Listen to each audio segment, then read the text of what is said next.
All right.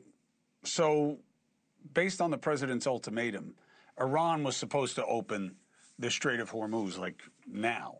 Okay. And if they didn't, Trump said he was going to bomb the country's power and oil infrastructure. Look, the problem with that is it sets up a justification for retaliation. And we don't really know what this regime still has and is still willing to do, right? The markets are jittery.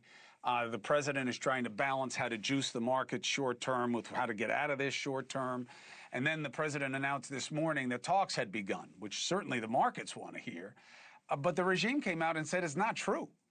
So who, is lying more egregiously, and what does it tell us about the state of play? Let's discuss with former Mideast peace negotiator Aaron David Miller and former NATO Supreme Allied Commander General Wesley Clark and Iranian-American Kian Tajbakhsh, he's going to tell me how to say his name because I got to learn it. He was a prisoner in Iran for 8 years. First, pronounce your name, Kian, the right way for everybody. Kian Tajbakhsh.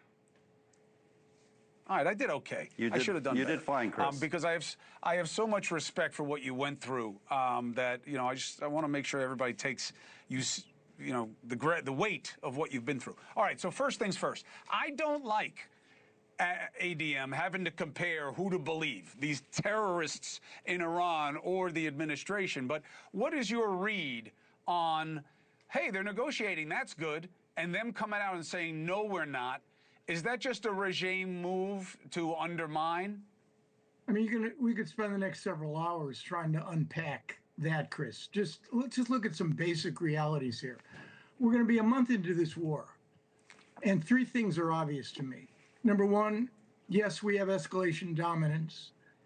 The Iranians can't match us or the Israelis, but the Iranians have identified our vulnerabilities and our weak points, and they've done it through horizontal escalation. They've made life in the Gulf and its future basically unlivable, and they basically haven't closed the straits. They're just granting preferential transit to those countries that they want to see and the oil they want out, including their own. Number two, the regime is not going to collapse. I mean, that's sprinkling fairy dust. Every Iranian analyst, and I'm not one, has come to that conclusion weeks ago. It could fracture over time. The death of Ali Khamenei is a transformative event, right? The supreme leader, he ruled the country since '89. Iran will never be the same. However, the broken glass is pieced together, it is not going to be the same. But you've got these two realities. And number three, and then I'll stop talking. This war of choice has now become a war of necessity, because the Iranians have demonstrated they can close one of the key choke points for global transit and energy, and they can close it at will. So the question is now, it is not a war of choice any longer. It's a war of necessity, which means that either the administration opens it through negotiations, or I suspect, as General Clark will, in a compelling way, lay the groundwork for positioning assets to try to do it by force. But one of the two things has got to happen. Otherwise, Iran's going to win big in this, and Trump's going to lose. America's going to lose. Global energy is going to lose. General, what is the calculation on whether or not you can do it by force without just making sure you don't topple the regime altogether? Is that saying the same thing, to keep the strait open and maintain it as open? Is that the same thing as saying, well, then you have to take out the regime? Well, it's better if you could take out the regime, but I'm not sure that you can, and I think the more direct action is to try to open the strait. But let's not fool ourselves. This is an area, not just the strait, but the northern shore or the Iranian shore of the Persian Gulf. It's like 500 miles. There's 1.8 million people that live within, let's say, 30 miles of the shoreline, 1.8 million Iranians. There are some large cities. There's 150,000 or so people on the island of Kesh, which is the shark-shaped island right there at the strait. But then there's the city of Bandar Abbas behind it. Are we going to occupy those cities? And then are we going to still have to deal with the 3,000-foot high mountains where they can call in artillery on the ships and so forth? So it's not something you can send a couple of Marine battalions in, and one of them takes Karg, and the other one is sitting there in case they need reinforcement. Karg is a bargaining chip, and I know it looks convenient. And if you were in the real estate business in New York City and you wanted to buy a block to put in an apartment building, and your rival had a piece on that block, you might buy a piece of another block that he wanted and trade it for him. But this is not the way this works with these people. These are hard-nosed people, and they think they're winning right now. So I hope the negotiations work. I hope there's something that both sides can live with. I think there is discussion going on. Obviously, it's in the Iranians' interest to prove our president's a liar. They're very good at cyber. They're very good at psychological operations. They're very good at watching American politics. They've done it for decades.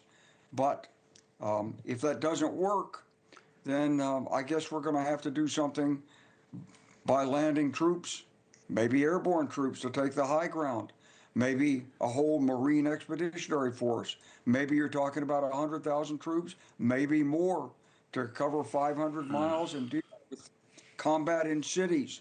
A sniper team that comes in with a small cruise missile, a speedboat that comes out of a stream that's covered up, it's in a garage, and somebody shoves it in the middle of the night, and it sneaks in, and it has an explosive device and hits a tanker. And this is an asymmetric battle. So they don't have to take out all the tankers. If they take out one every 5 days, or even have a shooting incident at one, the insurance rates are going to be sky high. People are afraid to travel. They're worried about the crewmen. So I think this is the crucial point of the campaign right now. Not the Kian, nuclear issue. This issue I of keep the getting Strait open. understood, General. Thank you for identifying it that way.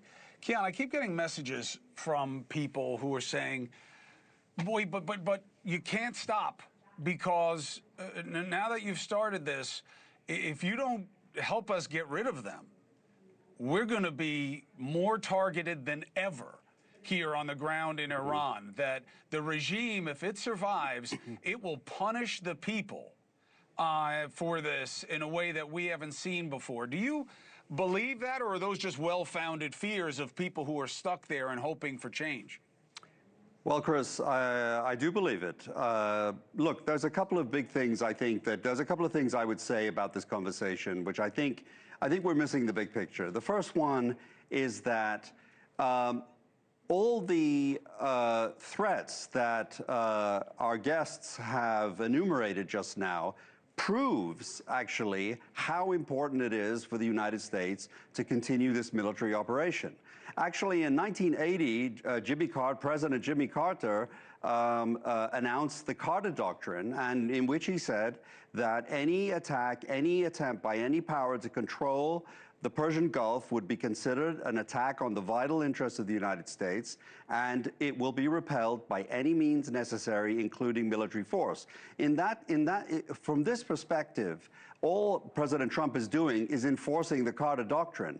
And the fact that the Iranian regime can actually close and threaten the Straits of Hormuz is intolerable, not just for the Arab countries, but also for East Asian markets, for Japan, for India, for even China. And I think that the military operation, therefore, must go ahead from the American point of view to secure those interests. As far as the people inside Iran is concerned, look, there's a overlap between U.S. interests, national interests, and Iranian human rights interests, democracy interests. They don't always align, but there is an overlap. And that overlap is bringing down this regime, at least to the extent that they no longer repress their people. This is not something, by the way, that the United States can do alone. It can degrade, which it's doing, and it can weaken, and the balance on the ground needs to be shifted. Currently, the balance between fear and anger at the regime is still in the corner of the regime. The second point I'd say about the ongoing operation, I'll just say this quickly, is look, The Iranians have basically decided that they're going to get in the ring with Mike Tyson, right? They're like trash-talking Mike Tyson, and it's a 12-round fight. And they're now in the third and fourth rounds. The fact that the Iranians have threatened the Straits of Hormuz, you have to look at it in the trajectory. They've been shooting missiles at a declining rate. They are being degraded slowly. In the fourth and fifth round, someone, you know, it's like they're going toe-to-toe with Tyson. Their ribs are broken. Their eyes are shut. They're, you know, they're in pain. They can't walk. And someone's going to reach out. And I think that this negotiation that's happened today is a result of the beating that they're taking and the fact that someone is reaching out. And who knows exactly? It could be deception. It could be you know, different messages in the back room and so forth. But you know, but I think the big picture is that you know, the costs of inaction against this regime, both for the Iranian people and for U.S. interests, had grown higher than the costs of inaction. And I think that's where we are today. I tell you what, though, and guys, I got to leave it there, but you know how much I respect each and all of you, and I rely on you as better minds, and I make a wise choice when I do that. The political calculation here at home, if this is going on in any kind of intense way into the fall, this is a huge problem. There are big structural problems in America that demand attention, and they're not going to get it while this is going on. And politically, I don't know how the president thinks he goes into the midterms with this looming large when it is not what people signed up for. Thank you for watching. Subscribe below and download our NewsNation app right now on your phone, and you will get fact-based, unbiased news for all Americans.